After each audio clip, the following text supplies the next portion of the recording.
Comandante, cuéntenos ahora del hecho en el que usted, digamos, hasta donde he podido investigar, ha tenido usted mayor protagonismo. Ujú. Y eso fue del asalto al frontón. ¿Cómo le llega la noticia? ¿Cuál fue el nivel de aprestamiento? ¿Qué información tenían? ¿Y cómo se desarrollaron los hechos? Yo en esa época era segundo comandante de un batallón y estábamos operando, haciendo nuestros entrenamientos que hacíamos regularmente cerca a la base, ¿no? Pero estábamos en una zona en la cual hacíamos entrenamientos siempre. El día, un día antes digamos, de la toma de los penales, estábamos en plena operación, y el día que toman los penales, llega la información a la base de Infantería Marina de Ancón. A través del radio le comunican al comandante del batallón, yo era el segundo comandante, esto que está sucediendo, y él, bueno, y por supuesto ordenan de que el batallón se repliegue a la base, porque ya se suponía, por lo que nos estaban indicando, que se iban a requerir algunos medios de Infantería Marina, porque la Guardia Republicana no podía solucionar, no estaba solucionando el problema y, digamos, había una urgencia política de que este tema de los penales se solucione. Hay que recordar que la toma de los penales se da a través de una acción sincronizada en 3 penales en Lima. El penal de Frontón, Lurigancho y el penal de Mujeres de Chorrillos. Los 3 penales son tomados de manera simultánea. El gobierno decide de que el ejército tome o recupere el penal de Lurigancho, que la FAP recupere el penal de Chorrillos y el penal de Frontón, que estaba en una isla, se lo encarga la Marina. Entonces, ordenan al comandante de batallón que repliegue el batallón a la base y el comandante del batallón se adelanta y me dice, levanta todo, yo voy con un grupo de gente y tú te vas ya con el resto del personal. Efectivamente, se fue. Yo llego horas después, mientras terminábamos de levantar todo el campamento, y cuando llego, ya se había ido parte del batallón, ya se había ido a la isla. Cuando yo llego, me encuentro con el comandante Begallona, lamentablemente fallecido, a él lo matan en Bolivia. Él era el jefe de Estado Mayor de la Fuerza de Infantería Marina, y me lo encuentro cuando yo justo estoy llegando. Y ahí me entero de que parte de mi batallón se había ido ya a la isla, al frontón.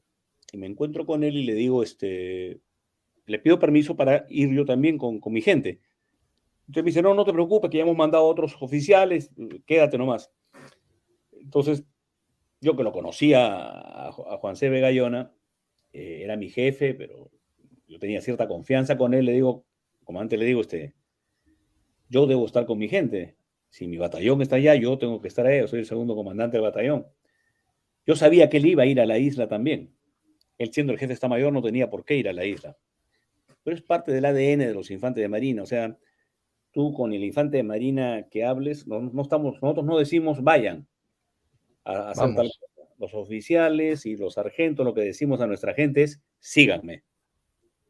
Y yo sabía que Juan Cancé Begallona iba a ir a la isla, entonces cuando yo le digo que yo debería estar con mi gente, él me entiende perfectamente lo que le quería decir y me dijo, ya ok, me dijo, anda, anda, anda nomás. Y es así como yo termino embarcándome y voy a la isla. Yo llego aproximadamente, si no recuerdo mal, debo haber llegado a las 4 de la mañana más o menos del día 19 a la isla. En ese momento estaban, pues, ya esta gente había secuestrado a 3 guardias republicanos, se había tratado de hablar con ellos, que depongan su actitud y todo el tema, pero acá había esto no fue un incidente aislado, había toda una estrategia. Ellos hablaban de las luminosas trincheras de combate, ellos sabían que tenía que generarse una cuota de sangre del personal de terroristas que estaban ahí, porque eso se iba a definir después como un día heroico, el famoso día de la heroicidad, como ellos lo denominan.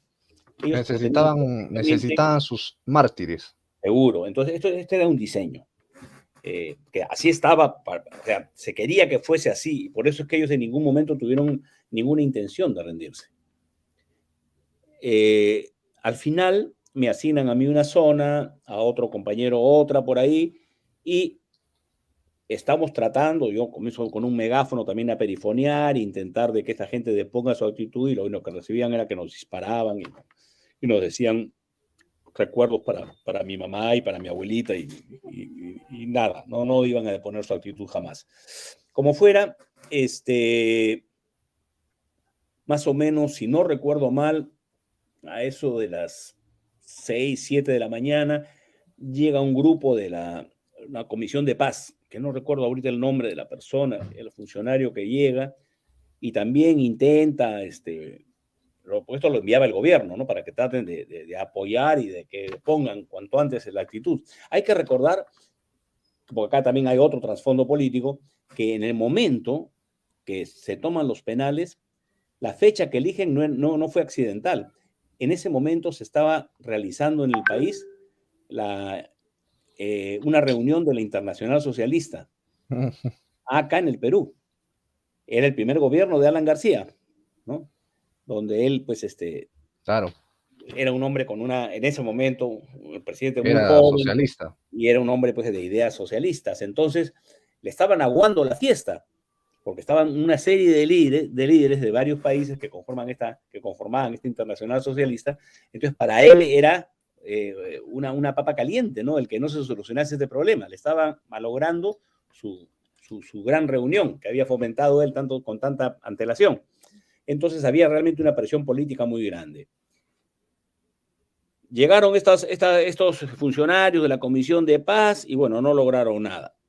Evidentemente, cuando quisieron entrar, les dije, no se los recomiendo. No, yo no tenía autoridad para evitar que ingresaran, pero digo, si ingresan, los van a tomar. Van a ser ya no 3 policías, sino van a ser 3 policías más los miembros de la Comisión de Paz, que los van a tomar como rehenes. Y efectivamente, cuando hacen un intento por entrar y como esta gente seguía disparando, pues evidentemente dijeron, no, mejor no entramos. Bueno, más o menos como a las 8 de la mañana, como te digo, el presidente llamaba por radio, si ya cayó el penal, igual a los 3 penales llamaban y bueno, pues no se resolvía nada, no caían los penales, no se recuperaban los penales. Entonces, a eso más o menos aproximadamente a las 8 de la mañana, el jefe en ese momento que estaba a cargo de la operación, ya habíamos relevado a los FOEs habían tratado de abrir unos boquetes y no se había podido. Ahí hay un incidente que no entendimos muy bien qué era lo que había pasado, pero esta gente tenía dentro del penal, tenían un almacén donde ellos habían ido guardando una serie de material, tenían explosivos. Cuando yo cuento esto, la gente a veces no lo cree. No había ningún control, porque ¿cómo podían haber ingresado explosivos? Porque Justo eso le iba a preguntar, ¿cómo ellos se apertrechan de estos equipos? la Guardia Republicana no tenía ningún control. Había un régimen de visitas donde la Guardia Republicana no controlaba nada. ¿Cuál era el control que hacían la Guardia Republicana? Dicho por ellos mismos, o sea, era, señor, nosotros acá, ¿qué cosa controlamos? 100 personas vienen en lancha, 100 personas deben retirarse en lancha. ¿Cuántas mujeres? ¿Cuántos hombres? No sé. Son 100 que llegan, 100 que salen. Nosotros hemos encontrado, después que se recupera el penal, hemos encontrado dentro de un penal de varones, toallas sanitarias usadas, de dama. Después nos enteramos, después cuando recuperamos el material y todo, muchas de las células de aniquilamiento salían del frontón, ejecutaban la acción terrorista, una voladura, un asesinato, y regresaban al frontón. Jamás los iban a capturar, pues. O sea, el frontón, digamos, si bien era un penal de máxima seguridad, en la práctima operaba como un resort. Era un resort. Claro, no había control. Antes de entrar, yo entro a las 8 de la mañana, porque ya no había otra opción, había que entrar. Pero antes le digo al oficial de la Guardia Republicana en ese momento y le digo, por favor, dame el plano del edificio para ver por dónde podíamos entrar, por dónde era más. No tenemos, me dijo. ¿Cómo? ¿No hay un plano? No, no hay un plano. Bueno, no importa. Agarra un papel, dibújame más o menos cómo es la distribución del pabellón. La primera planta, la segunda planta. No puedo, me dijo. ¿Por qué? Nunca entramos. Ustedes que son los que cuidan el penal, ¿nunca entran? No, señor. ¿No saben qué hay adentro? No, señor. ¿Qué control hacen ustedes? Cuando se hace el desarraje de las puertas, a las 7 de la mañana, ¿no? Salen los, contamos que hayan, ¿cuántos hay? 100, 233. Ok, están, listo. Pero nosotros no ingresamos. Es una zona liberada. Sí, uno lo cuenta y la gente no lo cree. Hoy día nada, la gente no se le ocurre. Bueno, por eso es así, pues. No había ningún control. Ninguno. Entonces entraban y salían. ¿Quiénes entraban y quiénes salían? Nadie sabía. ¿Qué cosa había dentro? Nadie lo sabía. Y de hecho habían hecho un montón de modificaciones. Adentro había víveres donados por los países de la Comunidad Europea. Frazadas, víveres secos, cereales, leche en polvo. Hemos encontrado un quirófano perfectamente equipado para hacer cirugía adentro. Perfectamente equipado. Eso no estaba de casualidad ahí, eso estaban preparándose para algo. Diseñado, ellos podían, ellos estaban apertrechados para aguantar 30 días. Tenían agua, tenían víveres, tenían todo. Dentro de esto tenían un lugar donde depositaban sus explosivos. El nitroamón que se usa en agricultura y todas estas cosas, ellos confeccionaban ahí sus explosivos caseros.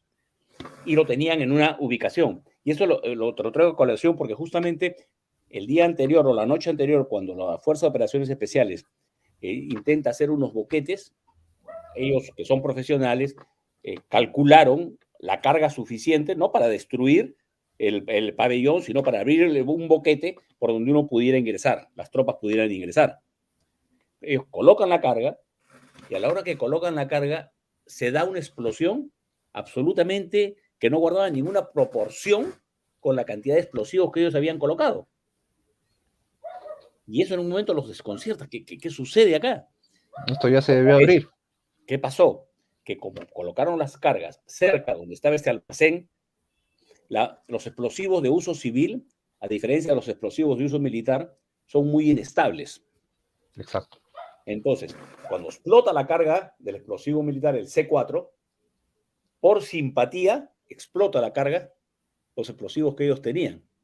Perdone que le interrumpa acá, comandante. Sí. La gente a veces no conoce esto, tampoco está obligada a conocerlo, para eso estamos acá, que la mayoría de explosivos de uso militar son sintéticos. Sí. ¿Y por qué? Esto obedece a que precisamente a la estabilidad y para que soporte también variaciones tanto de altura como de temperatura y de clima, justo para que no sean inestables, sobre todo al momento de su transporte y almacenamiento. Exactamente. Tú con un explosivo militar, nosotros a veces agarrábamos que es como imagínate como una masilla, el C4, por ejemplo, como una masilla. Sí. Tú lo agarras, el C4, y puedes calentarte la comida. Con un encendedor lo prendes y calientas tu comida sin ningún riesgo, sin ningún peligro. Pero si a ese C4 le pones un detonador, eso revienta. Eso explota como un explosivo muy, muy, muy potente. Tan potente que el C4 se usa, por ejemplo, para cortar las vigas de una línea férrea, para que tengas una idea de la velocidad de la explosión que tiene, ¿no? Una velocidad de corte muy importante. Eso no lo puedes hacer con un explosivo de uso civil. Te acerca el fuego a un explosivo de uso civil, te explota, pues, ¿no? Es inestable. Justo hablando de esa parte, en el momento que lo que yo estaba investigando es que los FOIs tratan de hacer el boquete y detona el almacén que la gente que está dentro del frontón tenía, es ahí cuando empieza la distorsión de la historia, porque ellos dicen, o sea, la versión que maneja la Marina fue precisamente por las razones que ustedes exponen. Ellos dicen, nos bombardearon los buques de la Marina. Bueno, para hacer eso, el que dice eso, pues, hay que disculparlo, pues, ¿no? Es de una ignorancia, pues, notable, ¿no? Imagínate, por las distancias, estando los infantes, los FOES ahí tan cerca, ¿qué tal precisión de nuestros buques para poder bombardear, teniendo la propia tropa ahí, ¿no? Hubiéramos muerto todos, pues. O sea, no resiste ningún análisis. Es más, si la Marina bombardeó, entonces, a través de los buques, entonces, ¿para qué mandaron a los infantes? Pues que no vaya nadie, simplemente la escuadra bombardea y se acabó el problema. Ellos tienen que contar su versión, pues, ¿no? Claro, y esta versión obviamente tiene un fin político, ¿no? Del día de la heroicidad. Entonces, otro argumento que usan muchos ellos es el uso desproporcionado de la fuerza. Entonces, lo cual también es un absurdo, ¿no? Es otra de las grandes mentiras que ellos manejan muy bien.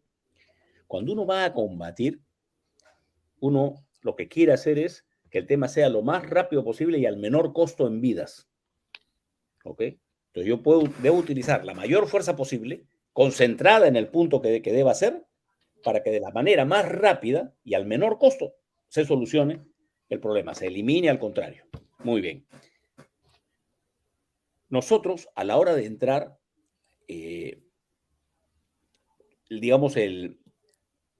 yo defino la operación del Frontón como la primera operación exitosa de rescate de rehenes, porque realmente al final pudimos rescatar a los policías secuestrados.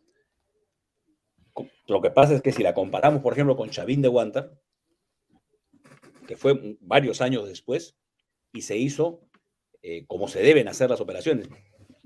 La toma, la recuperación del Frontón, el rescate de rehenes del Frontón, se hace en las peores condiciones. No teníamos inteligencia.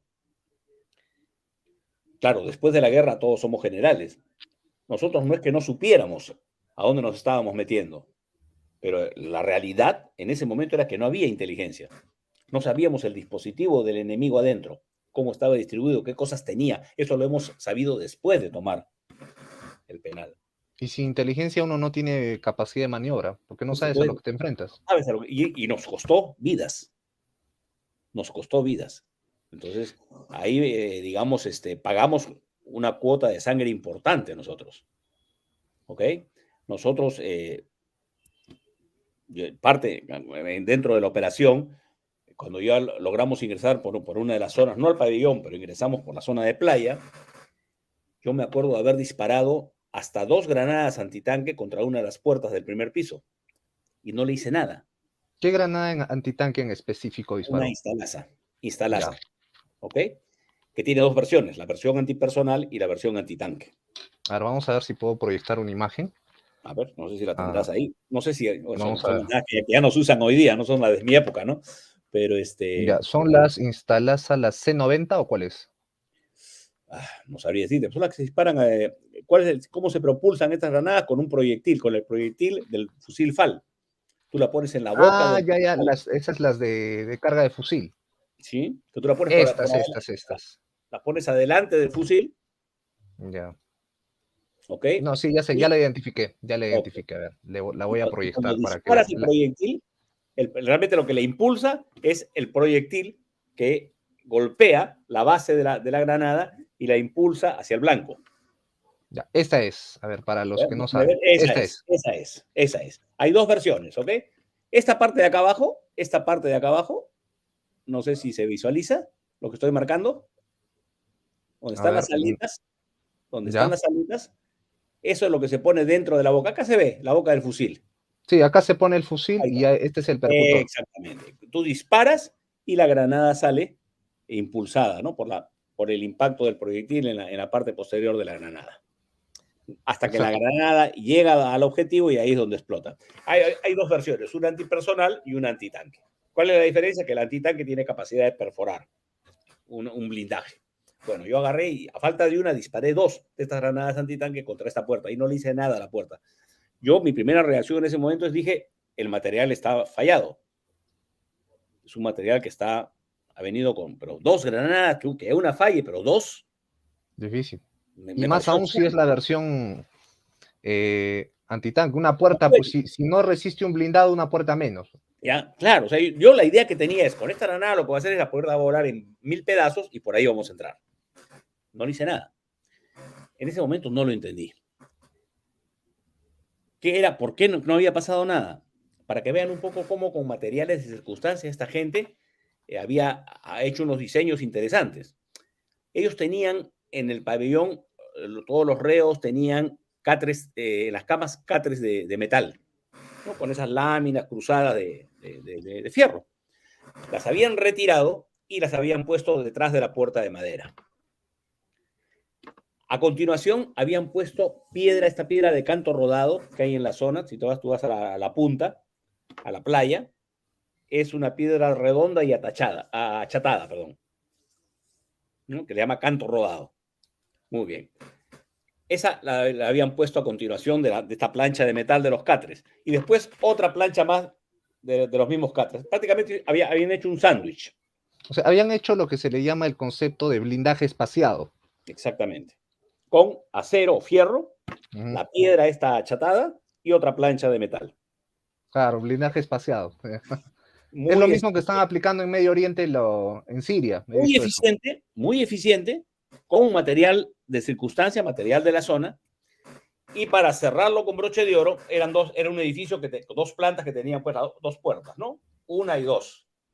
Habían pasado con un poste de metal, como un pestillo enorme. Le habían puesto dos argollas en cada parte media de las puertas, del segundo y el primer piso, un forado del segundo piso por donde pasaba este gran pestillo que acerrojaba la puerta del segundo piso y del primer piso. Por eso es que cuando yo disparo no le pasa nada a las puertas. O sea, muy eficiente el blindaje, hecho con material de la zona y con los medios que tenían a su disposición. Hicieron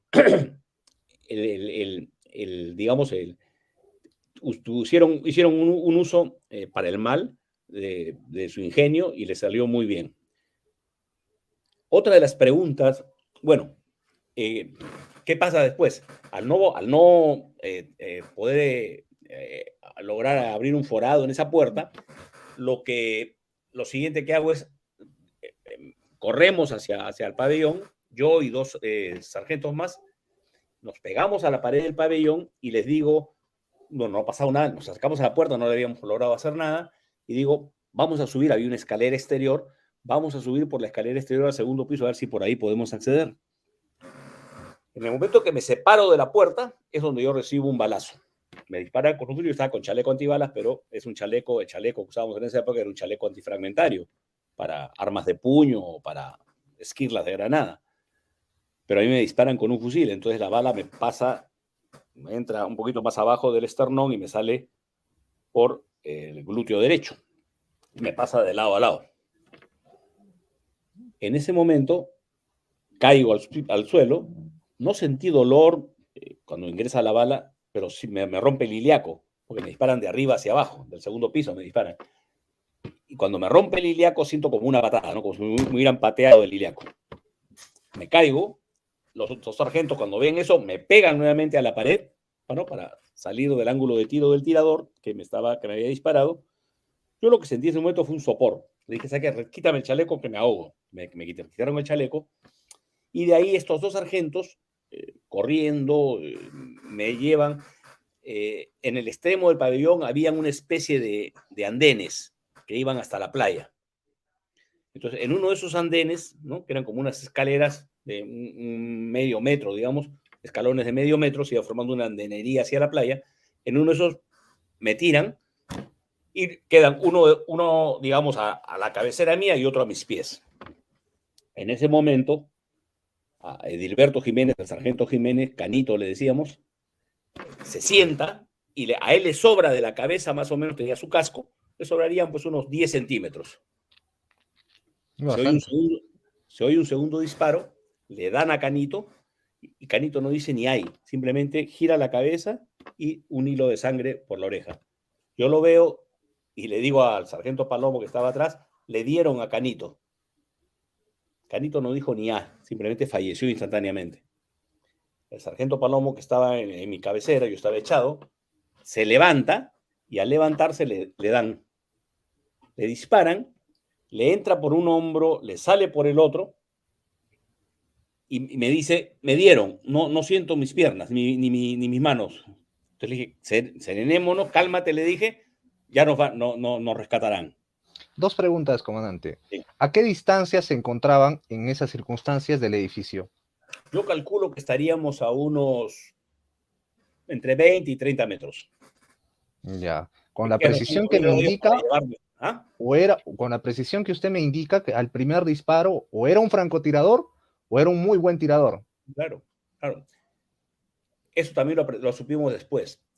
¿Cómo es posible que el mismo tirador nos diera a los 3? Matando a uno, hiriendo a otro de gravedad y a otro, felizmente, el sargento Paloma al final, es un milagro. No sé cómo la bala le entró por acá, le salió por el otro lado. Parece que le roza solamente la columna, no parece, le roza, que es lo que le causa la insensibilidad inicial, pero después la recupera y por sus medios, arrastrándose, logra salir. Claro, y lo curioso es un disparo, una baja. Sí, y 3 disparos, 3 bajas. Claro. O sea, el tipo era bueno. ¿Por qué? Otra vez, la falta de inteligencia. Después, y a esto yo no lo vi, después esto me lo han contado, ese francotirador estaba ahí, ¿por qué? Porque en la misma línea, enfilada hacia la zona de mar, estaba la entrada de un túnel. Estos habían hecho túneles que salían por diferentes zonas de la playa. Y la entrada de estos túneles la tenían cubierta por fuego. O sea, tenían gente, porque decían, si los marinos se dan cuenta de que hay un túnel por ahí pueden entrar hasta el pabellón. Entonces hay que tenerla cubierta por fuego. Nuestra mala suerte, ¿cuál fue? Que justo tratamos de ingresar por una zona que estaba en la línea de tiro del francotirador que controlaba, que tenía que controlar el acceso a ese túnel que no sabíamos de su existencia en ese momento. Ellos en un primer inicio supongo que dijeron, saben del túnel. No creo porque no teníamos cómo saberlo. La Guardia Republicana no lo sabía, que eran los que los cuidaban todos los días.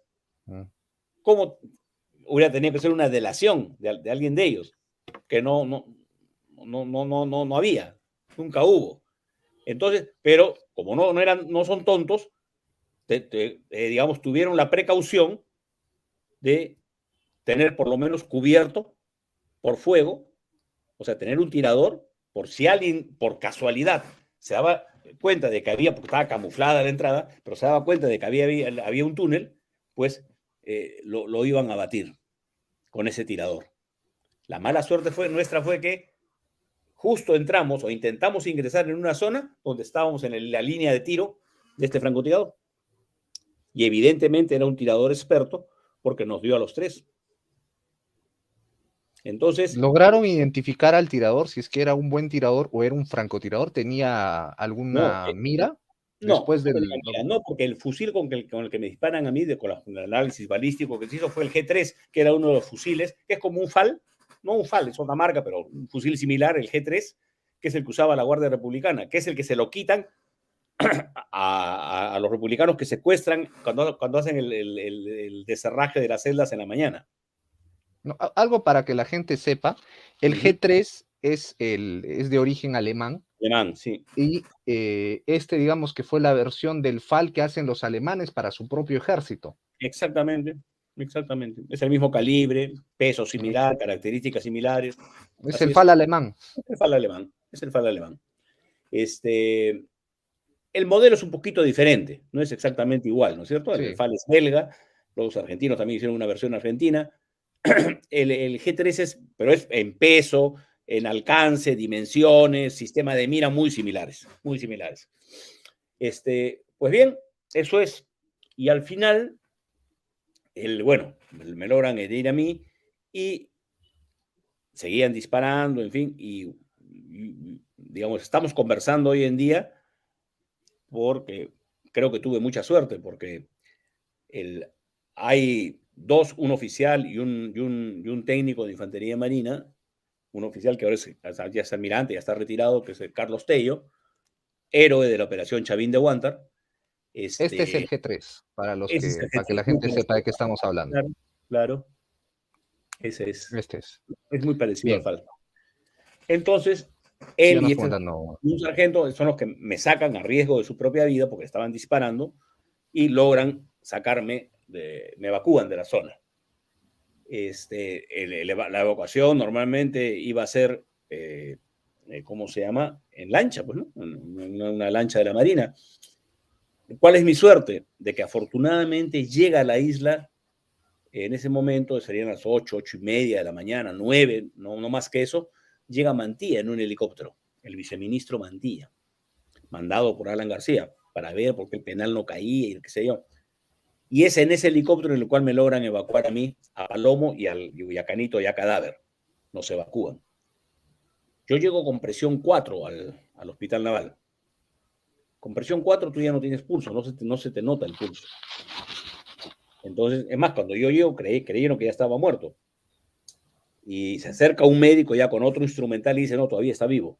Porque a simple que te palpen, con presión 4, ya no se palpa nada. Entonces este médico que viene ya con instrumental se da cuenta. Y es ahí yo donde entro, sin ninguna preparación, nada, entro a sala. Y me operan y me levantan. ¿Cómo se llama? Si me hubieran evacuado en lancha, no estaríamos conversando. No llegaba vivo. La suerte es que se juntaron varias cosas, ¿no? Entonces, la actitud heroica de estos dos oficiales y suboficial que a riesgo de su vida me logran sacar, la llegada del helicóptero, que es una cosa absolutamente fortuita, que permite que ahí nos puedan evacuar. Y bueno, ya lo demás viene ya toda la parte, pues, ¿no? De la recuperación, de las operaciones. Estuve 6 meses en el hospital y de ahí me estuve 1 año en Estados Unidos haciendo otras operaciones y la parte de rehabilitación, ¿no? Que fue larga. Pero bueno, afortunadamente, aquí estamos.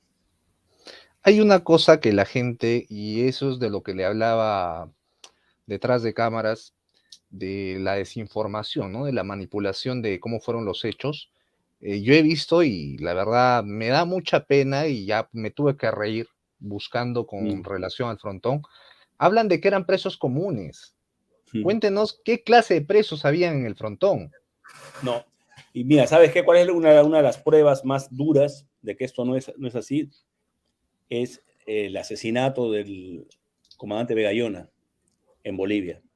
A él, estando de agregado naval en Bolivia, una célula de aniquilamiento de Sendero lo mata en venganza. ¿Por qué? Porque Sendero nunca le perdona a la Marina, porque en la operación del Frontón se descabezó el Estado Mayor. El Estado Mayor de Sendero Luminoso estaba en el Frontón. Nosotros hemos encontrado en el Frontón documentos en los cuales estaban detallados los atentados que hicieron. El atentado del almirante Ponce Canesa estaba ahí detallado. Como en la vida militar, los militares, cuando hacemos una operación, ¿dónde se escribe esto, el detalle de la operación? En un documento que se llama la orden de operaciones. En esta orden de operaciones se detalla la misión y cómo se va a hacer cada fase de la operación. Ellos tenían su orden de operaciones, pero ¿cómo la detallaban? Ellos escenificaban una obra de teatro. Entonces, el asesinato o la voladura o el atentado lo escenificaban. De paso que ahí detallaban cómo lo iban a hacer, les servía también como entrenamiento. Bueno, nosotros hemos encontrado los guiones de varios de los atentados. Y eso lo hacía el Estado Mayor que estaba ahí. Y también estaban ahí algunas de las células de aniquilamiento. Entonces, cuando cae el Frontón y gran parte de sus líderes mueren en el enfrentamiento, ellos nunca le perdonan a la Marina eso, y por eso comenzaron a hacer una serie de atentados contra el almirante Ponce Canesa, contra el almirante Caferata, contra personal subalterno, ¿no? en los ómnibus que se embarcaban en Lima. El asesinato de Caferata fue un asesinato cobarde, porque lo asesinan de un disparo en el pecho. Pero igual en el de Ponce Canesa. Sí, también. Saliendo de su domicilio. Gallona, por la espalda le disparan. Él trata de reaccionar, tenía una carterita con su arma ahí y rápidamente lo eliminan. O sea, Sendero nunca enfrentó frontalmente a las fuerzas del orden porque sabían que iban a ser aplastados. Ellos operaban, y por eso se les llama terroristas, porque operaban tratando de generar terror. Todos sus atentados son atentados cobardes, traicioneros, por la espalda. Aparte de Sendero Luminoso, ¿quiénes más estaban ahí? Esta parte Sendero, quiero que usted se explaye. Quiero que usted se explaye porque la gente, y yo he visto en muchos libros, muchas entrevistas, dicen que solo habían presos comunes, lo cual es completamente falso. Es falso. Mira, sí habían presos comunes, pero en otra zona. El pabellón azul, vamos a ver, por tratar de ubicarnos. Todo el sector oeste, digamos, las oficinas administrativas, imagínate en el medio. En el lado izquierdo, habían presos comunes. Y en el lado derecho, habían todos los presos por terrorismo, fundamentalmente, y no fundamentalmente, exclusivamente de Sendero Luminoso. Entonces, el otro pabellón era un pabellón donde sí habían algunos presos comunes, presos de alta peligrosidad, en fin. Pero en el pabellón azul, todo el pabellón era de Sendero Luminoso. Salían, formaban, desfilaban, hacían sus obras teatrales donde escenificaban sus atentados, recibían un régimen de visitas. Nadie ingresaba al pabellón azul desde hacía años, era una zona liberada, controlada. Una fortaleza era. Entonces, es increíble, ¿no? No te digo que este oficial, antes de entrar, que yo le digo, dibújame, por lo menos, si no hay un plano. Yo me imaginaba que ellos entraban, verificaban, que no hubieran armas, que no hubieran cosas, que no, drogas. Requisas, ¿no? No habían requisas. Nada, hacía 6 años que nadie entraba ahí. No, que la infraestructura que había dentro y estaba diseñada para que aguanten 30 días. O sea, esto respondía a todo un planeamiento, ¿no? Ellos, si hay algo que hay que reconocerles, era que habían hecho un diseño de sus cosas. Y cuando la Marina logra dominar el inmueble, el edificio, ¿qué encuentran? Todo lo que te comento. El quirófano, lo que quedaba del almacén de munición que había volado horas antes, los túneles, las puertas blindadas, las armas caseras, tenían lanzallamas caseros con los cuales nos han enfrentado, ballestas. En Ancón hay un museo que la vez pasada llevé yo justamente para que conozcan, llevé a mi hija y a mi nieta, que ellas no creían muchas cosas que yo les contaba, y las llevé. Hay un museo en la base naval de Ancón, donde están gran parte de las cosas que se recuperaron ahí. Y todas esas armas matan. Un chaleco de Kevlar te puede detener una bala de pequeño calibre, de un 38, te la puede detener, pero no te detiene una ballesta. Entonces, ellos tenían también su sistema de chalecos antibalas, lo mismo que te he explicado para las puertas estas blindadas que no pude romper con la granada. Ellos se habían hecho chalecos con yute y un canto rodado. Tú le disparas con un fusil y no le pasa nada, no penetra. Claro, es pesadísimo, pero como ellos estaban en una posición que no tenían que moverse, ellos no iban ¿cómo se llama?, a subir una colina para atacar. Ellos estaban en una posición que no necesitaban moverse, pero con esos chalecos estaban perfectamente protegidos. Otra vez, otro diseño de material de circunstancia que ¿cómo se llama?, que no sabíamos que tenían. Algunos pueden decir, oye, ¿por qué ustedes no se pusieron chalecos similares? Porque es imposible correr o caminar con el peso de esas piedras, pues. Pero si no te vas a mover, si vas a estar en una posición defensiva, es perfecto. Y si te cae un balazo no te va a pasar nada. Entonces, claro, hay mucha gente que desconoce que el que ataca, el agresor, aparte de superioridad, lo que tiene que tener es movilidad, mucha flexibilidad. Claro. Porque si no, por mucho que te muevas, no hay nada más rápido que una bala. Entonces, y como pude comprobar, pues las balas no hacen distingo entre oficial, suboficial. La bala mata. Y si estás expuesto, te van a matar. Entonces, recapitulando un poco la parte en cómo se abre, digamos, el acceso que tiene la infantería marina, Esto es básicamente por la explosión secundaria del almacén. Claro, ¿qué sucede? Al darse una explosión de una magnitud mayor a la esperada, un sector del edificio se desploma. ¿Ok? Y es por ese sector que se desploma que se genera un forado muy grande donde empieza la tropa a ingresar. Yo ahí, ya lo que te comento, acuérdate que ya el acceso de la infantería, de las tropas de infantería marina, se da aproximadamente entre las 9 y 10 de la mañana, donde yo ya no estaba, porque a mí ya me evacúan. Acuérdate que a mí me deben haber ido, yo calculo, 8 y media, entre 8 y media y 9, 9 y media, yo debo estar, yo he sido evacuado en el helicóptero, que vino con mantilla. Una hora después, o 2 horas máximo, es que ya se inicia el asalto. Y ahí se van dando varias cosas. Logran salir por ese boquete algunos de los reos, que muchos de ellos querían rendirse, pero cuando los líderes se dan cuenta de que podía haber una deserción masiva, comienzan a matar a los que quieren rendirse. Varios salen heridos y dicen, nos están matando a los que queremos rendir, porque permanentemente les decíamos, depongan las armas, salgan, ríndanse.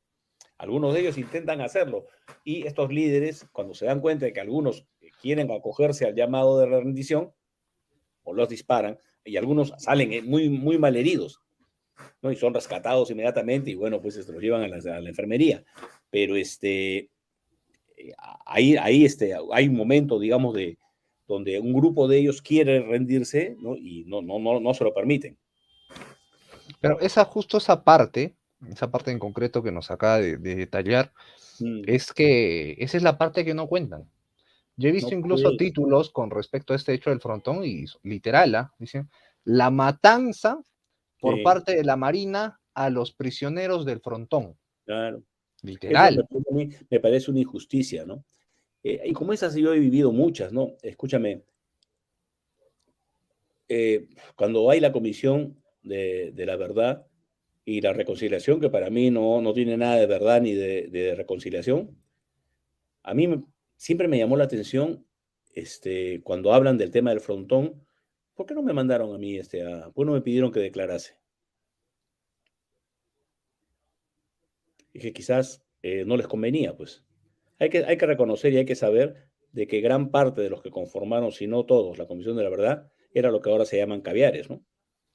Gente que Las tenía una ONGs y todo ideología, esto. ¿no es cierto? Que tenía una ideología y un sesgo. Entonces, a mí siempre me llamó la atención, ¿y por qué a mí nunca me llamaron para que yo declarara? ¿No era importante lo que yo tenía que decir? Claro, después uno se da cuenta de que no es que no fuera importante, sino que no les convenía que hubiera un testimonio como el mío, porque yo fui un herido, yo fui una víctima. No era conveniente mi situación. Otra pregunta que no he encontrado respuesta a esto es, ¿cuánto personal aproximadamente habían en el pabellón azul? Eso está Combatientes, documentado. digamos. Ah, ¿de infantería? No, o sea, de los combatientes por parte de ellos, no la Ellos, infantería marina. sí, número, eso ha salido ya en las, creo, si no recuerdo mal, eran creo que 170 reos, algo así, no tengo en mi cabeza en este momento el número exacto, pero sí estaba documentado, porque acuérdate que la cantidad No, o sea, no no me eran, refiero no me refiero a los reos, sino a los sino combatientes, a a los que qué, estaban, a la gente que estaba preparada, pertrechada, porque tengo entendido que no todos estaban con la sino, idea de dispararle a la marina. no, escúchame, ahí estaba el Estado Mayor de Sendero, todos los que estaban ahí eran senderistas, todos, por supuesto, algunos más fanáticos que otros, seguramente, ¿no? Pero todos eran senderistas. Ahí no había ningún preso común. Eso hay que tenerlo absolutamente claro. Sentenciados por el Poder Judicial. Poder Judicial de un gobierno democráticamente elegido. O sea, aquí no hay de que eran jueces militares y que no. Eran personal sentenciado por sistema judicial de un gobierno democráticamente elegido. Y es más, un gobierno de tendencia socialista, como fue el primer gobierno de Alan. Todos los que estaban en el pabellón azul eran de Sendero Luminoso. Yo estimo que por el armamento encontrado, el 60% por lo menos de estos ciento y pico de reclusos estaban armados. Con armas de fuego que habían pasado de contrabando, con las que le habían sustraído a la policía, más todas aquellas armas de fabricación casera. Que por ser de fabricación casera, el hecho de que sean de fabricación casera no significa que no sean armas letales. Y de hecho, tuvimos heridos y muertos por esas armas. Ahora, durante la explosión de este almacén, ¿cuántas bajas se calcula que hubo por parte de ellos? O sea, ¿cuántos senderistas mata esa explosión? Lo que se habla, ahora ya te estoy comentando algo que yo no lo vi, ¿ya? Pero se estima, por la zona, que todo un sector es el que se desploma, de que ahí deberían haber fallecido, no sé, entre 30 o 60 reclusos, que es lo que estaban en esa zona. Es bastante. Sí, o sea, claro. aproximadamente, Claro. O sea, si lo basamos en unos 150, estamos hablando de un 40, 30%. 40% puede haber fallecido producto de la explosión, sí, porque es todo un sector el que vuela. Claro. Y fue absolutamente desproporcional la cantidad de explosivos que colocaron con el efecto que produjo. O sea, inicialmente nadie lo entendía. ¿Qué pasó? Nadie entendía, ¿no? Los FUE decían, no puede ser, lo que queríamos hacer era un boquete. No puede haber una explosión de esa magnitud. Pero no sabían que al costado, o sea, en el otro lado de la pared había un almacén de explosivos de ellos. Entonces, súmale de ahí las bajas que se generan cuando un grupo quiere rendirse y es eliminado por ellos para evitar que haya una desbandada general. Y después las bajas productos del propio enfrentamiento. Porque cuando entra la infantería marina, comienza a recibir fuego y uno empieza a responder. En ese momento ya nadie pregunta, ¿es tu vida o la de ellos? Ya es actuar tiro instintivo, nada más. Sí, claro, ahí disparas, ¿no? Se acabó. Entonces, otra de las leyendas negras es que se ajusticia a la gente una vez rendida. Y esto tampoco soporta ningún análisis porque encima de asesinos, los infantes son brutos, porque dejaron como 30 supervivientes para que cuenten la masacre que se había supuestamente ejecutado. Si estábamos tan sedientos de sangre, nos hubiéramos matado a todos, pues si no quedaba ningún sobreviviente. Sí, y con esta entrevista, comandante, creo que ya mucha gente se da cuenta de que la versión oficial dada por la Comisión de la Verdad y la versión que manejan estos grupos es totalmente distinta y no tiene muchos vacíos, muchas inconsistencias, vacíos que usted al día de hoy, en esta oportunidad, nos está detallando, está llenando esos vacíos para que se den cuenta y la gente saque sus propias conclusiones. Eso es lo que yo siempre le digo a la gente. No me crean a mí, no le crean o sea, créanle a sus propias conclusiones, créanle a tus ojos. Pero para hacer eso, lo que hay que tener presente es lo siguiente. El que quiere entender esto, los jóvenes o los mayores que quieran entender esto, que no sepan lo que realmente pasó, tienen que recibir y escuchar ambas versiones. Hemos tenido 40 años de que solamente una parte es la que ha dado su versión, de manera persistente, de manera constante. Entonces, hay una generación o dos generaciones que cree a pie juntillas porque es lo único que ha escuchado. Y eso no me parece justo. Como bien tú dices, para uno formarse una opinión equilibrada, no digo que me crean a mí, yo no me considero que yo tenga que sea el dueño de la verdad, pero permítanme por lo menos decir mi verdad. Así como han habido 30 años, 40 años, que les han permitido a un grupo de individuos decir su verdad, permítanme a mí decir la mía. Y usted será el que tome la decisión al final y dirá, bueno, le creo más a este o más al otro, o le creo una parte a cada uno de ellos y tomaré mi propia decisión, pero me tomaré una decisión informada, habiendo escuchado a una y a otra versión. No me parece justo que la gente tome una posición solamente habiendo escuchado a una parte. Eso no me parece justo, ni se ajusta a la verdad. No, lo que es peor, comandante, mire, yo va a estar en el medio.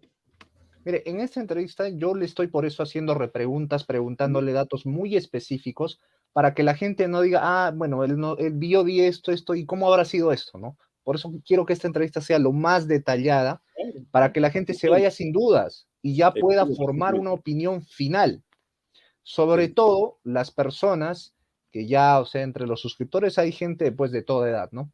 Entonces hay gente que ha vivido, o sea, en esas épocas ya tenía uso de razón en los años 80. Otra cosa rocambolesca que he encontrado en internet es lo siguiente, dice, solo me quedó reírme. Fue de que la matanza del frontón, mire lo que dicen, por parte de la Marina, fue hecha por orden de Fujimori durante la dictadura. Yo digo, pero si en esa época estaba Alan García, o sea, hasta en las fechas van a mentir, qué mentira asquerosa. Bueno, lo que pasa en nuestro país, mañana, si mañana cae el presidente que tenemos, también va a ser culpa de Fujimori. Si el Challenger explotó, seguramente fue porque Fujimori estuvo metido. Es decir, ya no, en este país ya no se sabe qué más tiene que pasar para que se siga. Fujimori ya está preso, no es gobernante. No, y además no le pueden atribuir hechos que ni siquiera se dieron en su gobierno. En su época. Entonces, por eso te digo, o sea, hay una desinformación, un desconocimiento. Por eso creo que, digamos, programas como el tuyo, que permite que la gente se nutra de varias fuentes y ellos tomarán cada uno pues tomará su propia decisión y definirá o se tomará la opción que prefiera, pero de manera informada, escuchar todas las versiones. Estos comentarios que tú me dices, bueno, sí, pues ya qué vamos a hacer, bueno, ya hay ciertos niveles de ignorancia que uno ya no puede hacer mucho, ¿no? Atribuirle a Fujimori estas cosas, bueno, pues. Me parece disparatado, pero si Fujimori no estaba. Pues, o sea, sí o no, pues ya hay desgraciadamente esa persona que nos disculpe, pero sí, pues tiene un nivel de ignorancia. Y a propósito, comandante, este comentario que nos hace acá el usuario Jorge Pérez es cierto, ¿ah? Tan es así que los informes de la Comisión de la Verdad se incluyen en los textos escolares. Claro, claro. Y por eso te digo, pues, esa comisión para mí ni fue de la verdad, ni reconcilió a nadie. Entonces, ¿cómo se llama? El no involucrar a personas de diferentes sesgos para que, digamos, fuera una comisión equilibrada, no sé, o sea, el poner en el mismo nivel a Sendero que a las fuerzas del orden, o sea, que la desgracia de la guerra, los muertos que pudieron haber habido, y los pones con una responsabilidad similar, pero por un momentito, las fuerzas del orden no iniciaron ese tema. Los asesinos fueron ellos. Quienes sembraron el terror fueron ellos. Y las Fuerzas Armadas, con los elementos que tenían en ese momento y en mucho poco conocimiento, trataron de hacerlo de la mejor manera. Yo no concibo cómo puede haber gente que piense que los militares somos bestias ansiosas, sedientas de sangre y que estamos buscando a quién matar. Los militares somos los que trataremos de evitar al máximo el que haya derramamiento de sangre. A pesar de que nos entrenan para la guerra, lo que menos queremos es la guerra. Porque los primeros que mueren son los militares, ¿no? Y no solo eso, sabemos lo terrible que es. Lo que pasa con las familias. Porque al final uno dice, bueno, pierdo mi vida, fue mi decisión. ¿Ok? Decidí meterme en la carrera de las armas. Ese es el riesgo. Cuando uno elige las carreras de las armas, sabe, desde el día que él elige, que en algún momento la patria te va a exigir hasta el sacrificio máximo. Pero uno libremente opta por eso. ¿Ok? Nadie nos obliga. Si yo me meto de médico y voy a trabajar en un ámbito civil, sé cuáles son mis límites y hasta dónde la sociedad me puede exigir. El militar también lo sabe exactamente. El militar sabe que en algún momento la patria le puede demandar hasta el sacrificio supremo, hasta el sacrificio de su propia vida. Y lo tiene absolutamente asumido desde que ingresa. ¿Ok? Pero el hecho de que lo tenga asumido no nos convierte en bestias sangrientas, en seres ansiosos de sangre. Lo que menos Esta gente lo que ha pretendido en estos últimos años es asociar el término de militares que sea sinónimo de asesinos, de sicarios del gobierno. Me parece absolutamente injusto, porque hemos pagado todas las Fuerzas Armadas una altísima cuota de sangre. Yo le comento esto porque yo he terminado en un colegio nacional. Yo recuerdo mucho en mis textos de historia al menos de la época del terrorismo, o sea, era alucinante. Yo digo, ¿cómo no me daba cuenta, no? Cuando yo tenía 15, 16 años, 14 años, y no me daba cuenta, o sea, con qué sesgo lo hacían. Me gustaría tener los textos ahora para mostrarlos a la gente, porque a veces la gente puede que no me crea, pero yo lo sé, yo sé, en mi época, yo he visto estos textos y decían, historia del Perú, ¿no? La época republicana, etcétera, etcétera, y llegaban a los 80, 90, la época del terrorismo. Y del libro, de la página, esta parte, así un fragmento, nada más hablaba de Sendero Luminoso. Pero miren cómo hablaba de Fujimori. Los crímenes del ejército, hojas, hojas y hojas. Y lo que es peor, el SUTEP es algo que la gente no toma en cuenta. Se ha politizado a tal punto que los profesores de historia más parece que están haciendo apología, propaganda. Sí, tristemente. Y yo recuerdo, pues, porque mis propios profesores lo hacían, o sea, decían, Fujimori que ha reprendido, no hablaban de Ismael Guzmán como un terrorista, es el luchador social. Imagínate, güey. Imagínate. Y esos asesinos de los militares, asesinos, o sea, no, así, no es justo. Eso me parece a mí absolutamente injusto. Uno no decide, bueno, por favor, jefe, ¿dónde puedo ir a matar gente? Envíeme a esta zona de emergencia que tengo sed de sangre, ¿eh? Envíeme. ¿No es así? ¿Usted cree que uno quiere ir a una zona de ese tipo donde va a exponer su vida? Absolutamente. ¿Pero por qué va? Porque su responsabilidad se metió a la carrera de las armas. Y si la nación no nos Otra exige... cosa importante, sí, otra cosa importante, comandante, es el hecho de que los militares, mucha gente dice, ellos han ido a matar a la sierra. Oye, esos militares que han visto acción en la sierra, ¿ellos por qué tenían que estar en la sierra? ¿Ustedes creen, les digo, que ellos querían ir a la sierra a dispararle a la gente? Esa gente, si les preguntabas a los militares, ellos no hubiesen querido salir de Lima o de la costa, porque estaban ahí tranquilos.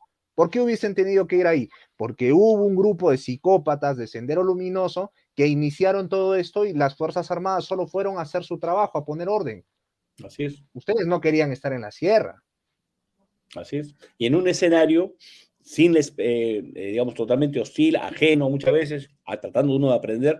Y ojo, mira, cuando hablan de los excesos, yo no niego que puedan haber existido algunos excesos, pero son acciones absolutamente individuales. ¿Ok? Algún individuo, puede haber habido un oficial, un suboficial, que perdió los estribos, se desquició y quizás cometió algún exceso. Pero identifícalo, sanciónalo si tiene responsabilidad, como se ha hecho con muchos. Pero no puedo Y generalizar. además de esto, la gente no, es que tendrían que ser militares la gente muchas veces para entender que a veces en el fragor del combate, y más aún, si es que te enfrentas a un tipo de guerra que no sabes quién es el enemigo, porque a diferencia tuya, pues ellos no llevan un uniforme, no pertenecen a una institución, y no te van a decir, oye, acá estoy, mátame. No, o sea, la gente desconoce que cuando las Fuerzas Armadas iban a la sierra, tú veías un campesino con su burro y su leña, y en la noche ese estaba matándote. Seguro, seguro. No, más complicado todavía, por eso te digo. Por eso cuando yo escucho ese tipo de cosas, no puedo estar de acuerdo. Jamás hubo una política sistemática, como también he escuchado en algunos foros, ¿no?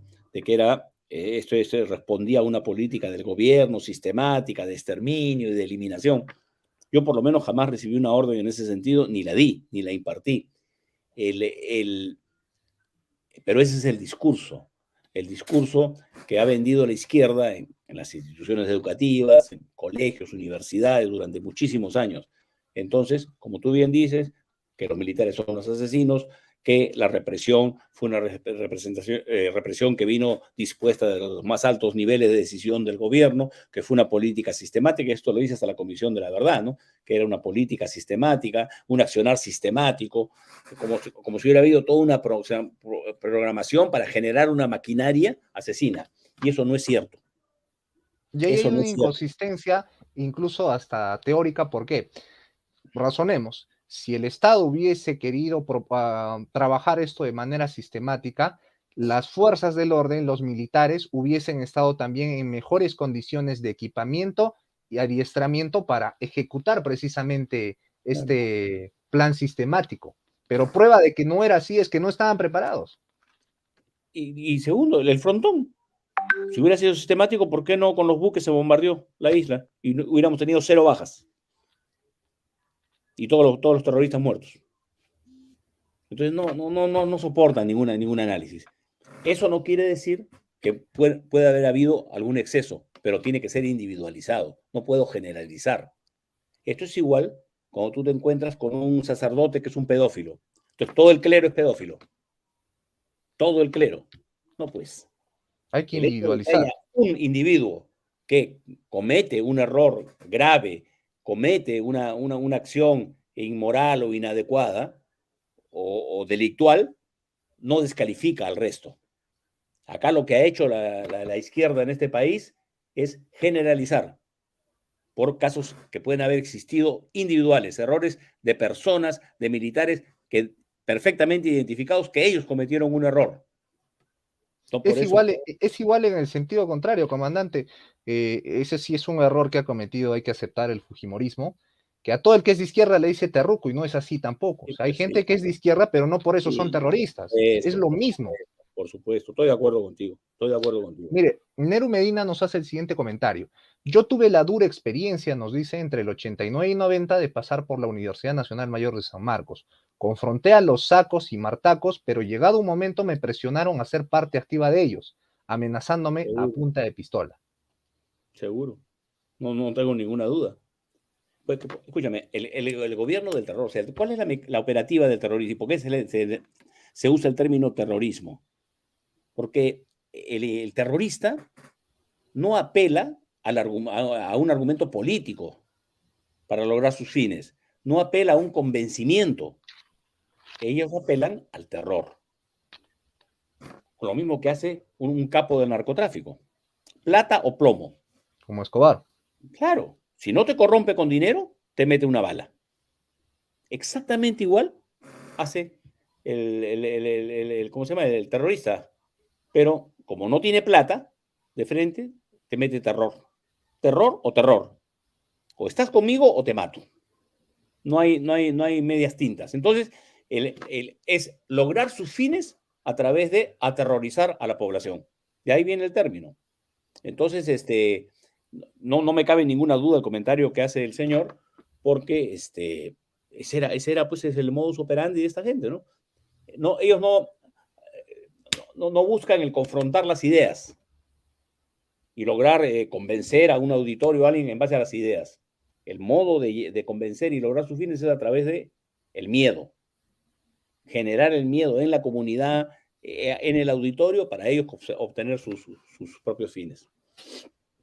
Sí, comandante, y me da mucha pena también ver cómo los muchachos de hoy en día que pueden salir a la calle y disfrutar. Por ejemplo, hace poco hubo un concierto multitudinario en Lima y disfrutar de este concierto, irse a la hora que quieran y regresar a la hora que quieran. No era posible en los años 80 y 90 porque había el miedo a un coche bomba, por ejemplo. Claro. Es que mucha gente o no lo ha vivido o se han olvidado, ¿no? También la o memoria no se los han contado. O no se los han contado.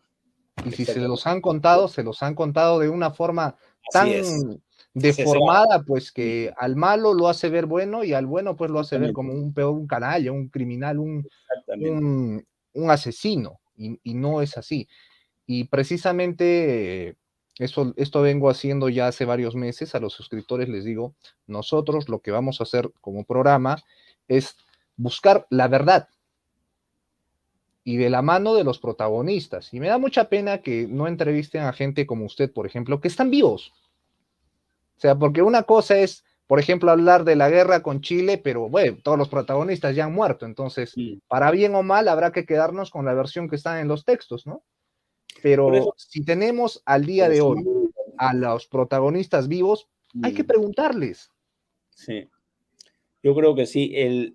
Yo he tenido alguna oportunidad en algunas personas a veces me preguntan y yo encantado de poder, por lo menos mi experiencia, contarles, pero hay cosas que se hablan del frontón y que yo simplemente no las acepto, ¿no? No tengo cómo aceptarlas. Yo estuve ahí, a mí no me lo han contado. Yo recibí un balazo de los terroristas. Sabía perfectamente cómo estaban pertrechados. Sabía perfectamente de que nadie ingresaba a ese pabellón, que era una zona liberada. Entonces, a mí no me van a contar cuentos sobre que, porque lo leyeron en algún lado. Yo estuve ahí, yo lo vi. Y yo fui herido ahí. Y cargamos 3 muertos. Entonces, no fue un paseo, no eran unas mansas palomas, y eran gente perfectamente pertrechada y estaban tan bien pertrechados que ellos, el plan de ellos era estar ahí 30 días y tenían todos los medios para poder sobrevivir ahí 30 días. Si les cortabas el agua y todo ese tema, ellos tenían habituallamiento para 30 días. Entonces, no, eso a mí no me lo han contado, lo he visto. Es cierto, mire, Sí me Roberto parece. Gómez nos dice lo siguiente: en el parque industrial de Villa El Salvador lo que hacían los terroristas era extorsionar a los empresarios para financiar sus actividades ilícitas. Sí, pues, claro, claro. Todo esto comienza, si tú comienzas a hilar, todo pues te responde pues, a la estrategia. Lo que dice el señor, efectivamente, una forma de agenciarse dinero era esa, comenzaron a extorsionar. Otra de las cosas que hacían era a través del terror. Si alguno de ellos era detenido, los jueces no dictaban sentencia, porque inmediatamente averiguaban dónde vivía, cuántos hijos tenía, dónde estudiaban sus hijos y lo amenazaban. Entonces los jueces no sentenciaban. Por eso salieron después los jueces sin rostro. Claro. O sea, la fue una gente a buena veces, medida. claro, la gente a veces no entiende por qué se tuvo que tomar algunas medidas. Es Claro. como, por ejemplo, en la época del COVID, ¿no? Se tomaron medidas extraordinarias que muchas veces pues eran incómodas para la población, como no poder viajar, etcétera, etcétera. Pero ahora lo vemos como un exceso, que sí, que esto, pero ponte en el momento. De Claro. igual forma, en ese entonces, piensan que un juicio en esa época era igual de fácil como ahora. Y no fue invento nuestro, ni fue invento de Fujimori. Por Dios, el tema de los jueces sin rostro viene desde o de una de las primeras experiencias en Italia, cuando, ¿cómo se llama? Hacen el combate a la mafia, porque la mafia comenzó a matar jueces. Entonces nadie quería ser juez o estar en un caso donde juzgaban a un mafioso, o si tenían la mala suerte de tener que juzgar a un mafioso, lo absolvían, no lo sentenciaban. Hasta que crearon ahí los jueces sin rostro y comenzaron a meter en la cárcel a todos los capos de la mafia. Entonces, donde fue necesario implementar este sistema de jueces sin rostro, funcionó muy bien y comenzaron a ir a la cárcel los que tenían que ir a la cárcel. Igual fue acá, no fue un invento nuestro, fue un producto de ver otras realidades, cómo habían enfrentado el terror. Entonces, acá dio muy buenos resultados. Y mucha gente también desconoce, la deformación cultural es alucinante, digo. Mucha gente sigue pensando hasta el día de hoy que las sentencias emitidas por los jueces sin rostro son las que al día de hoy están cumpliendo, y no es así. En los años 2000, ya cuando cae el fujimorismo, se les hacen nuevos juicios con el debido proceso y toda esta situación, y las sentencias que derivan de esos nuevos juicios dentro de un debido proceso, con sus abogados, con derecho a réplica y lo que implica no hay el ninguna debido sentencia proceso. que aumentase un día de prisión.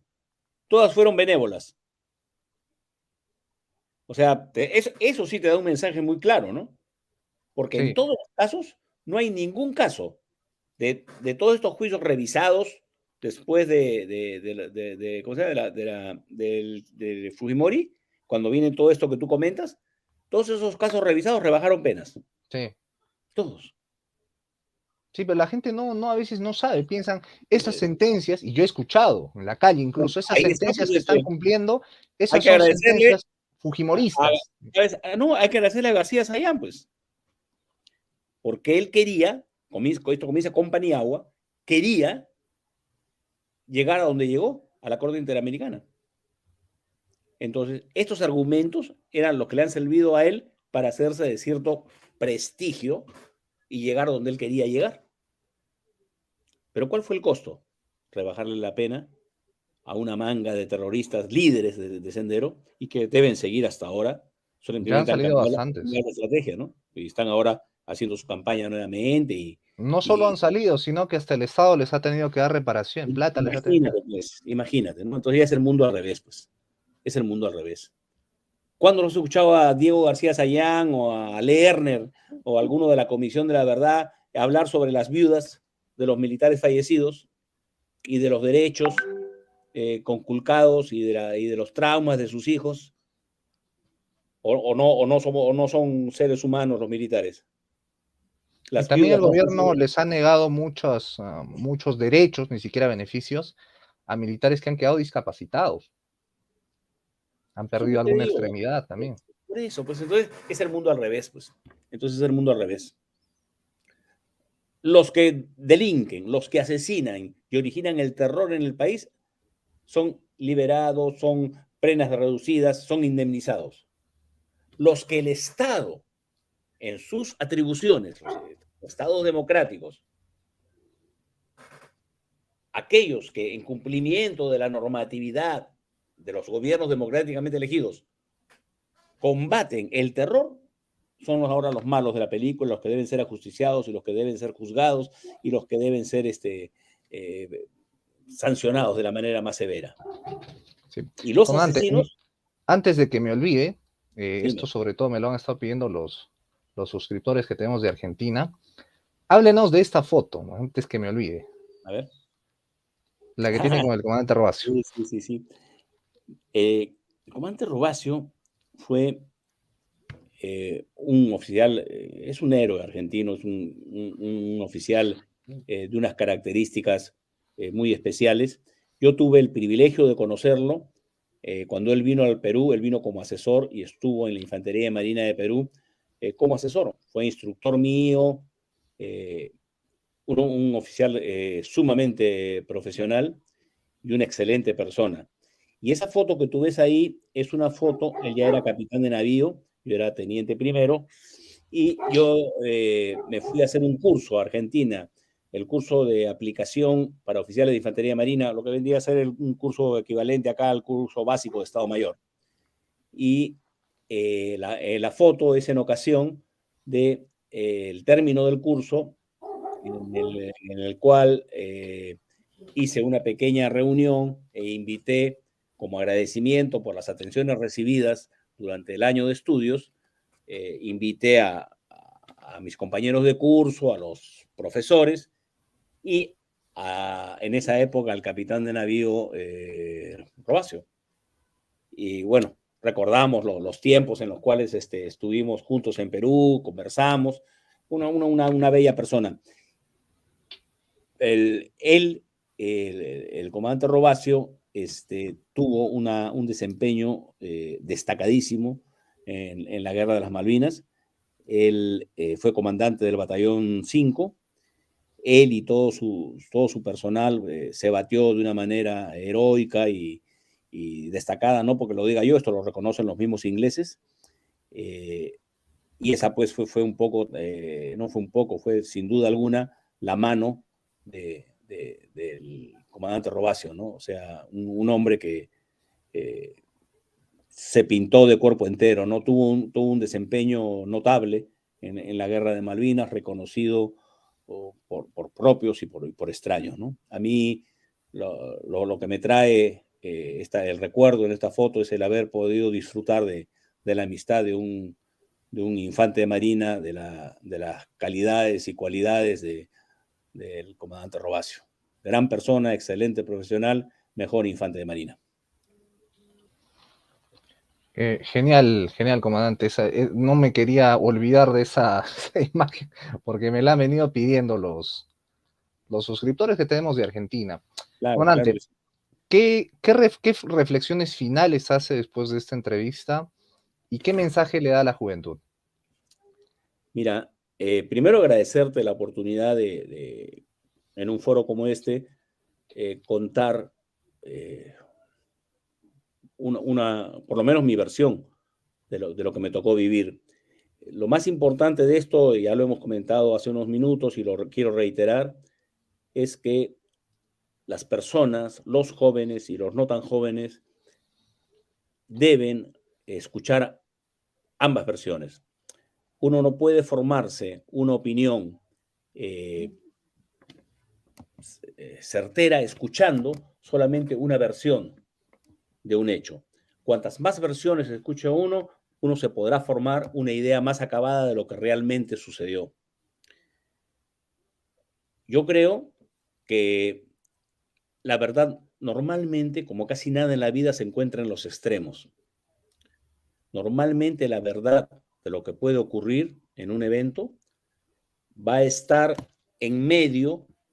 Si hay dos versiones, la verdad normalmente se va a encontrar en medio. O lo más cierto, lo que más se acerca a la verdad va a ser un punto intermedio entre ambas versiones, la versión de la derecha y la versión de la izquierda. Pero esa es la vida, así es la vida. Y los seres humanos debemos entender de que debemos escuchar todas las versiones. Mientras más versiones escuchemos, tendremos un conocimiento más acabado de lo que realmente sucedió. Yo no puedo venir a un foro como este y decirles que nada de lo que pueden haber escuchado es cierto, que solamente lo que yo les voy a decir es la verdad absoluta. Pero tampoco acepto como verdad absoluta la versión de un solo lado. Entonces, siempre trato de ubicarme en un justo medio. El conocimiento real, más acabado, es cuando tenemos la apertura suficiente como para poder escuchar las dos versiones de un hecho. Con respecto a esto, hay muchos muchachos, que incluso uno de ellos hemos visto que el otro día se ha inscrito al servicio militar voluntario de la Marina. Gracias al canal, nos dice, lo hemos motivado en cierto modo a que ingrese al servicio militar. ¿Qué les puede decir con respecto a esto a los jóvenes que a veces no saben, o sea, han terminado el colegio o están a punto de, y no saben si seguir una carrera técnica, universitaria o servir a la carrera de las armas? Yo creo que primero y fundamental para ingresar a las Fuerzas Armadas, como a cualquier carrera, es un tema de vocación. Si tú tienes la vocación, vas a disfrutar tu tiempo en la vida militar o en la vida naval. Si no la tienes, vas a sufrir y seguramente no vas a durar. En la Marina, yo creo que vas a encontrar un ambiente altamente profesional, con oportunidad de desarrollarte en una serie de carreras técnicas muy especializadas. Hay mucha tecnología en los buques. Si te gusta un poco más la adrenalina, pues hay unidades como la Fuerza de Operaciones Especiales, como la Infantería de Marina, donde vas a poder tener oportunidad de hacer muchas cosas. Yo cuando era joven soñaba con saltar de un avión, soñaba con bucear, soñaba con el manejo de las armas, soñaba con entrenarme físicamente, soñaba con comandar gente, con guiar a las personas, soñaba con tener la oportunidad de estar en combate. Había visto mucho Rambo, comandante. Bueno, todas esas cosas que de niño a uno le puede entusiasmar, pero a mí ya no solo de niño, de adolescente y de joven, me gustaba hacer esas cosas. O sea, yo soñaba con tener un bautizo de fuego y sobrevivir, por supuesto, ¿no? Y bueno, todas esas cosas me pasaron. Fui paracaidista, fui comando, fui buzo, dirigí gente en combate, algún liderazgo pude haber ejercido, ya que hasta hubieron personas que se jugaron la vida por salvar la mía. Entonces, a mí la vida naval solo me dio satisfacciones. Fue para mí posiblemente la mejor época de mi vida. Yo, a pesar de todo lo que he pasado, solo guardo gratos recuerdos. ¿Es una excelente vida? Sí, pero sí, solo sí, es tu vocación. Y eso es algo que tiene que decidir cada una de las personas, ¿no? Si realmente siente que es su vocación, pues será un gran momento y será la mejor decisión que puedan tomar. Bien, comandante, muchas gracias por habernos regalado estos minutos de su valioso tiempo.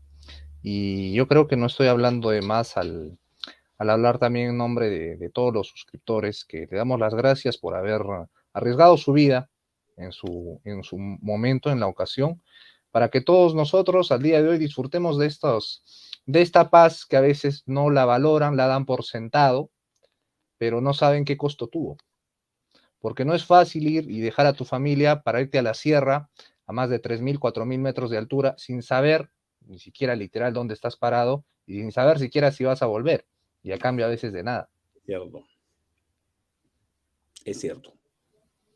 Bien, comandante, nuevamente muchas gracias, le expreso mi más grande admiración y respeto, y por parte también de la comunidad, siéntase usted libre. Este es un espacio que usted puede disponer las veces que quiere, las veces que guste, para poder siempre refrescarle la memoria a la gente, como fue, y queremos aprovechar que usted está vivo y que nos puede decir qué pasó, porque como bien le mencionaba hace algunos minutos, nos gustaría, por ejemplo, entrevistar a alguien de la guerra con Chile, de la guerra del Pacífico, pero todos ya están muertos. Entonces, no vamos a esperar a que los protagonistas de esta época de la historia estén en esa misma condición para decir, bueno, fue así, supongo que fue así, si los tenemos. Hay que aprovecharlos y eso es lo que quiero hacer. Más allá de que este sea un canal de defensa y de que le enseñemos muchas cosas a la gente de cómo funciona este mundo, también hay que enseñarle qué costo tuvo que ellos ahorita estén con internet sentados en un país en el que no les van a decir cómo vestirse, cómo comer, ni qué comer, como sí lo hay en países que, por ejemplo, Cuba, y que estén disfrutando de la libertad que les damos ahora, sobre todo para los muchachos que, o sea, aunque no lo crea, comandante, acá hay muchos chiquillos de 14, 15, 16 años que recién están aprendiendo, y nosotros queremos enseñarles adecuadamente, y como siempre lo he dicho, y de testigos los pongo a los suscriptores, yo no les impongo una verdad ni una versión, yo lo que les impongo es el pensamiento crítico. Les doy los elementos para que ustedes juzguen por sí mismos y saquen sus propias conclusiones, pero con argumentos. Así es. Creo que estás haciendo una labor que es extremadamente importante. Hay muy pocos foros o canales como el tuyo, y es importantísimo que, sobre todo los jóvenes, ya uno ya está de salida, pero sobre todo los jóvenes se enteren de lo que realmente sucedió en este país y quiénes realmente fueron los buenos y quiénes realmente son los malos. Así es, comandante. Concluyo con esta pregunta que nos hace Alex Guar. ¿Tiene algún libro o documento sobre el frontón? Personalmente no. Yo Lo no. animamos desde este espacio a que pueda escribir uno. En algún momento quizás no podamos hacerlo. Como te repito, no ha habido más allá que entrevistas, quizás en algún momento me hicieron en algunos medios, pero no he escrito ningún libro. Lo animamos a hacerlo, comandante, porque eso es lo que va a quedar después. Porque los rojos en este aspecto han sido muy buenos. Ellos escriben libros hasta por gusto, con mentiras incluidas. Y a veces, por parte de las Fuerzas Armadas, muchas veces se han llevado el secreto a la tumba. Y no tenemos cómo saber qué es lo que ha pasado. Sí, comandante. Sea momento, ¿no? Sí, es momento, comandante. Comandante, muchas gracias nuevamente por su tiempo y bueno, y que viva el Perú. Que viva el Perú, Wilfredo. Un fuerte abrazo y muchas gracias por este tiempo.